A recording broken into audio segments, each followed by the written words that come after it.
তাল থেকে তালের জুসটা বের করা নিয়ে যারা যারা টেনশনে ছিলেন, আজকে থেকে আপনাদের টেনশন একেবারে দূর করে দেব।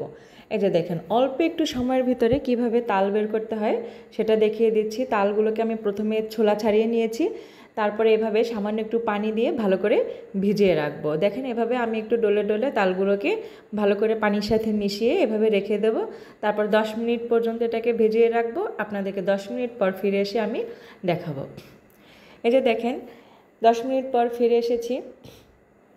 এখন আমি তালগুলোকে ভালো করে চেলে নেব। একটা ঝাঁপি নিয়েছি আর ঝাঁপির নিচে এভাবে একটা সাসপ্যান দিয়েছি। আপনারা যে কোনো বাটিতে ওটা করতে পারেন। এভাবে চালনি দিয়ে চালনির উপর থেকে তালগুলোকে ভালো করে ঘষে ঘষে তালটাকে বের করে নিতে হবে। দেখবেন একেবারে অল্প সময়ের ভিতরে তালগুলো বের হয়ে যাবে, একদম কোনো আঁশ থাকবে না, কিছু না, একদম একটা ফ্রেশ তালের জুসটা বের হয়ে যাবে। তো এভাবে তালের জুসটা বের করে কিন্তু আপনারা পিঠা খেতে পারেন বা রান্না করে খেতে পারেন দুধ নারকেল দিয়ে। আপনাদের যা ইচ্ছে তাই আপনারা তৈরি করতে পারেন। একদম অল্প একটু সময়ের ভিতরে তালগুলো বের হয়ে যাবে। আপনি ভাবতেও পারবেন না যে কত অল্প সময়ের ভিতরে এভাবে তাল বের করে নেওয়া যায়। তো এই যে দেখেন আমি দুটো তাল নিয়েছিলাম, তো তাল দুটোকে আমি কত অল্প সময়ের ভিতরে বের করে নিয়েছি।